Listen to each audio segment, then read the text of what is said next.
여러분 안녕하십니까? 10월 13일 목요일 뉴스투데이 강원입니다. 날씨가 쌀쌀해지면서 계절성 질병도 다시 돌아오고 있습니다. 그동안 코로나19 방역으로 독감 환자가 크게 줄면서 면역이 약해진 상태인데요. 최근 일주일 사이 독감 환자가 빠르게 늘어나면서 코로나19와 독감이 동시에 유행하는 건 아닌지 우려가 커지고 있습니다. 이송미 기자입니다. 병의원이 평일 오전부터 사람들로 북적입니다. 코로나19는 잠시 주춤했지만 독감 환자가 늘고 있기 때문입니다. 지난달 25일부터 지난 1일까지 전국 병의원 외래 환자 1000명 가운데 독감으로 의심되는 환자는 7.1명으로 집계됐습니다. 전주 의심 환자가 4.9명이었던 것에 비하면 일주일 새 45% 가까이 늘어난 겁니다. 강원도도 예년보다 더 빨리, 더 많이 독감이 나타나고 있습니다. 강원도 보건환경연구원이 도내 의료기관 3곳을 표본으로 호흡기 바이러스 검체 채취를 한 결과 지난해는 독감 바이러스가 한 건도 나오지 않았지만 올해는 9건이 검출됐고 특히 지난달부터 한 달 새 4건이 잇따라 검출됐습니다. 호흡기 감염증 의심 환자 검체에서 인플루엔자 바이러스가 지속적으로 확인되고 있습니다. 이는 코로나19 유행 이전인 2019년 이후 3년 만에 처음으로 검출된 것이고요. 반면 코로나19 신규 확진자 수는 9월 초까지만 해도 2,000명대를 기록했지만 전국적인 감소세에 최근 일주일 하루 평균 확진자는 700명대까지 떨어졌습니다. 하지만 여전히 확진자가 나오는 데다 예년보다 독감 확산이 빨라지면서 두 가지 감염병이 동시에 유행할 수 있다는 우려가 커지고 있습니다.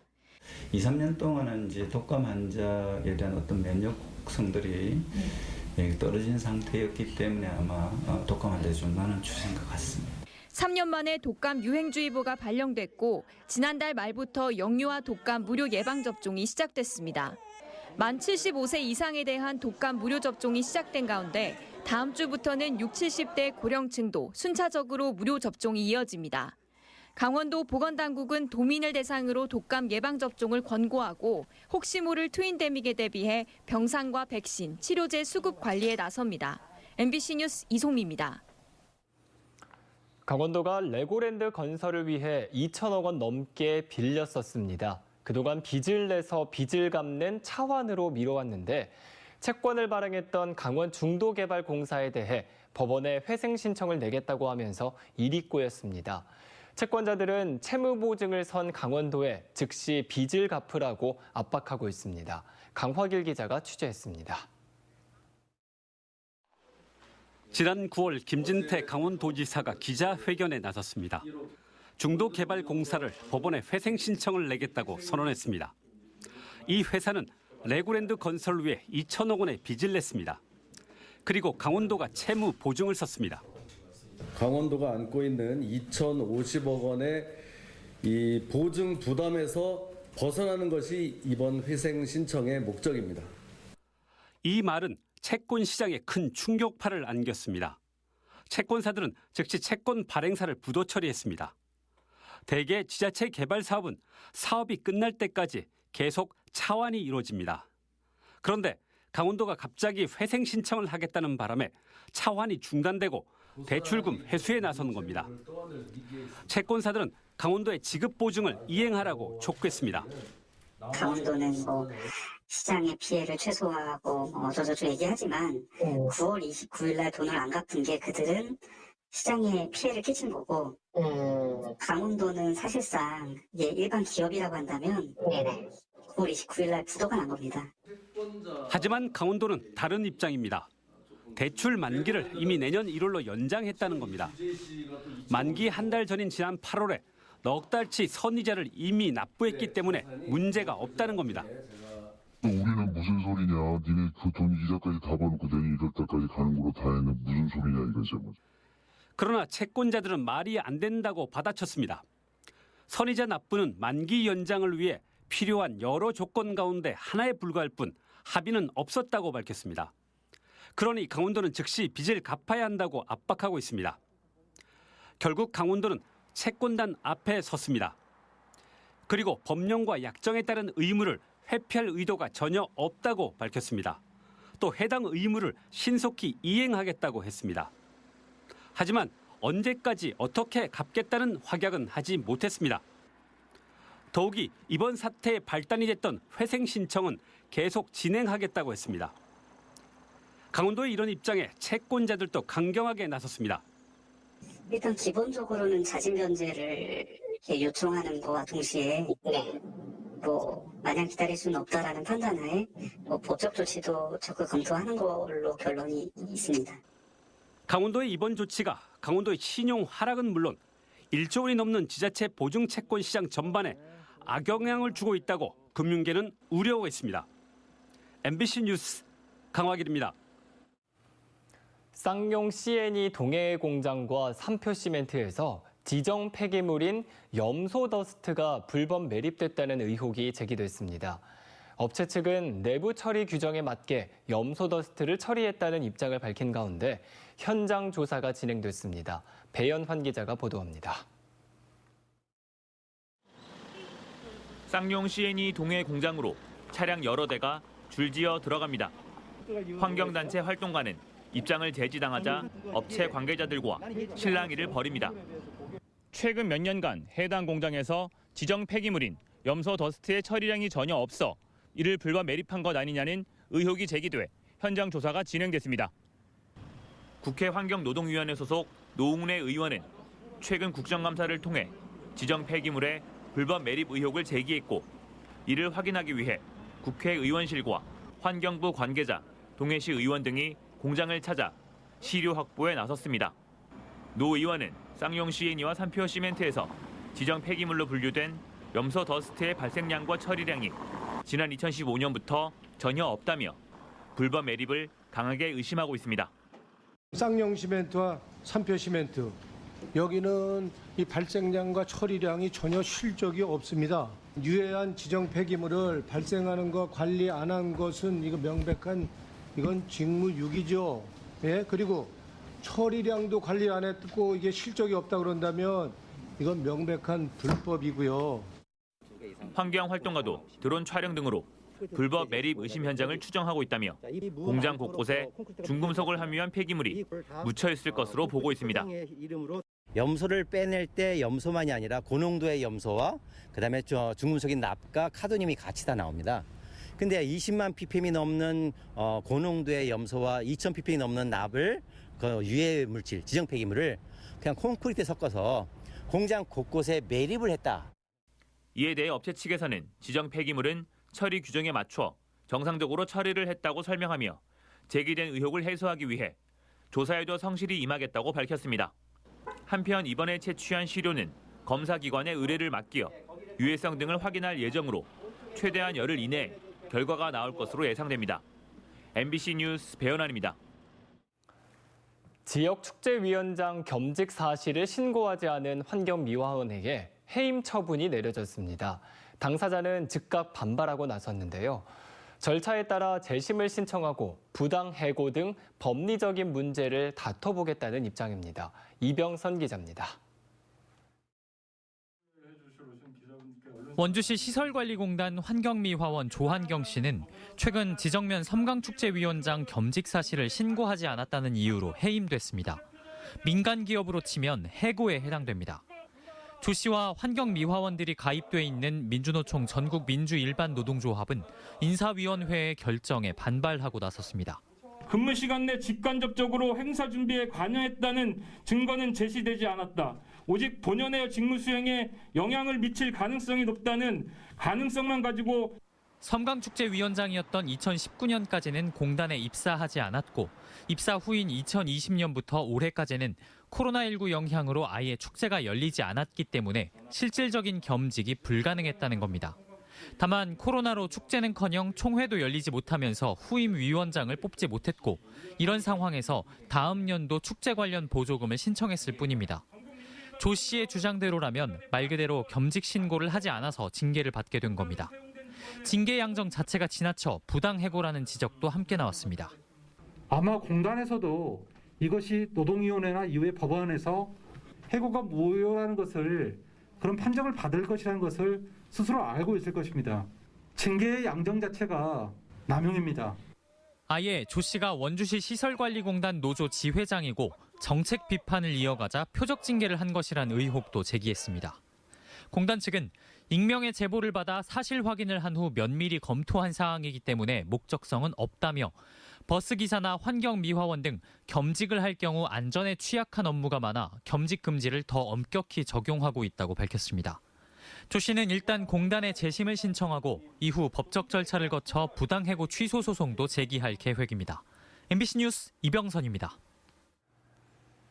강원도가 오는 17일부터 사흘 동안 시군과 합동으로 자동차세와 차량 관련 과태료 체납 차량의 번호판 영치에 나섭니다. 자동차세 2회 이상, 차량 관련 과태료 30만 원 이상 체납 차량과 대포 차량이 영치 대상입니다. 경찰의 음주 단속과 함께 진행하던 합동 번호판 영치와 별개로 6개 권역에서 번호판 영치를 실시할 예정입니다. 올해 9월 말 기준 차량 관련 체납액은 자동차세 219억 원, 차량 관련 과태료 341억 원 등 560억 원에 달합니다. 신경호 교육감의 핵심 공약인 강원 학생 진단평가 실시 여부 결정 과정에서 학부모 의견 수렴 절차가 없었다는 민원이 잇따르자 강원도 교육청이 오는 20일까지 추가 신청을 받기로 했습니다.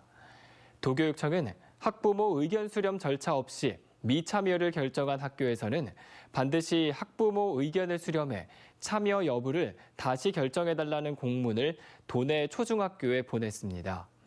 이에 따라 50.5%로 절반에 그쳤던 진단평가 신청률이 더 올라갈 수 있을지 주목하고 있습니다. 최근 5년 사이 강원도 내 미분양 가구 수가 크게 늘어난 것으로 나타났습니다. 더불어민주당 조오섭 의원이 주택도시보증공사로부터 받은 자료를 보면 올 9월 말 기준 강원도 내 미분양 가구는 4곳에 293가구로 나타났습니다. 이는 지난해 14곳, 620가구보다는 줄었지만 2018년과 2019년 미분양 가구가 전혀 없었고 2020년 3곳, 8가구에 비하면 많이 늘어난 수치입니다.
음주 단속에 적발되자 단속 경찰관에게 친형의 이름과 주민번호를 댄 60대에게 징역형의 집행유예가 선고됐습니다. 춘천지법 원주지원은 지난 3월 횡성에서 무면허 상태로 음주운전을 하다 경찰 단속에 적발되자 친형의 이름과 주민번호를 댄 65살 이모 씨에게 징역 2년에 집행유예 3년을 선고했습니다.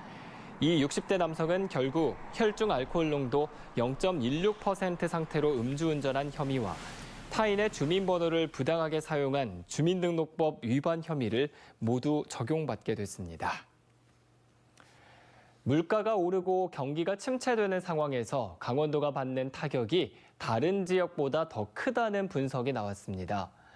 강원연구원 정영호 책임연구원의 스태그플레이션 시대의 강원도에 따르면 강원도는 서비스업 관련 비중이 높아 음식료품과 석유류와 같은 원자재 가격 상승이 큰 부담이라고 밝혔습니다.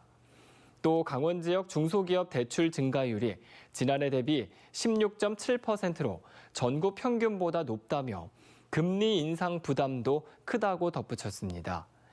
이에 따라 강원도가 영세 중소기업을 위한 지원과 함께 취약계층 보호를 위한 선별 지원에 나서야 한다고 밝혔습니다. 도내 도시가스 보급률이 전국 평균 보급률을 크게 밑도는 것으로 나타났습니다. 정의령 국회의원이 공개한 전국 도시가스 보급률 현황에 따르면 강원 지역 보급률은 54.1%로 제주도에 이어 전국에서 두 번째로 낮았습니다. 이 같은 도시가스 보급률은 수도권을 제외한 14개 지역의 평균 도시가스 보급률 76.9%보다도 20%포인트 이상 낮았습니다. 2023학년도 강원도 공립유치원과 초등 특수학교 교사 임용시험 접수 결과 131명 선발에 765명이 지원해 평균 5.84대 1의 경쟁률을 기록했습니다. 작년보다 선발 인원은 3명, 지원 인원은 50명이 줄면서 6.08대 1이었던 평균 경쟁률도 소폭 떨어졌습니다. 반면 선발 부문별로 보면 특수학교 초등교사를 제외한 유치원, 초등, 특수학교 유치원 교사는 경쟁률이 다소 오른 것으로 나타났습니다. 강원도가 운영하는 온라인 쇼핑몰 강원더몰의 가입 회원이 50만 명을 넘어섰습니다. 올해로 20주년을 맞이한 강원더몰은 16개 시군 쇼핑몰과 7개 대형 쇼핑몰과 연계하고 890개의 기업 쇼핑몰을 구축해 중소기업, 소상공인 생산품의 온라인 판로 확대를 지원하고 있습니다. 강원더몰은 이달 말까지 매주 인기 구독 상품 8개를 선정해 80%까지 할인해주는 이벤트를 진행합니다. 또 신규 가입 고객에는 30에서 50% 할인 쿠폰을 선착순으로 지급합니다. 도내 앞바다 3곳이 수산자원관리 수면으로 신규 지정됩니다. 강원도 환동의 본부는 동해안 시군들의 수요 조사를 거친 결과 강릉 안위는 대체어자, 사근지는 해중공원 레저 전용 공간, 고성 대지는 수산생물 산란 서식장으로 사용하겠다는 의견이 제시돼 세부 계획 수립 절차를 진행하기로 했습니다. 수산자원 관리 수면은 수산자원의 효율적인 관리를 위해 별도로 지정하는 해역으로 이들 3곳에 대한 수산자원 관리 수면 지정 고시는 다음 달쯤 이루어질 예정입니다. 홍천군이 지역의 신혼부부들에게 주택 전세자금 대출 이자를 지원합니다. 혼인신고를 하고 7년 동안 무주택인 신혼부부 가운데 연소득이 8천만 원 이하면 신청할 수 있고 지원 대상자로 선정이 되면 전세자금 대출 잔액의 3% 내에서 300만 원까지 지원받을 수 있습니다. 자금 지원을 원하는 신혼부부들은 11월 4일까지 서류를 갖춰 홍천군청 토지주택과를 찾아 신청하면 됩니다. 평창군이 2024 강원 동계 청소년 올림픽 대회 개폐회식 평창 개최를 김진태 도지사에게 건의했습니다. 평창군은 김 지사와의 지역 현안 사업 협력 회의 자리에서 청소년 올림픽 개폐회식 개최를 위해 국비와 군비 60억 원을 들여 평창돔 시설 개선을 추진하고 있다고 설명했습니다. 이상으로 뉴스투데이 강원을 마칩니다. 고맙습니다.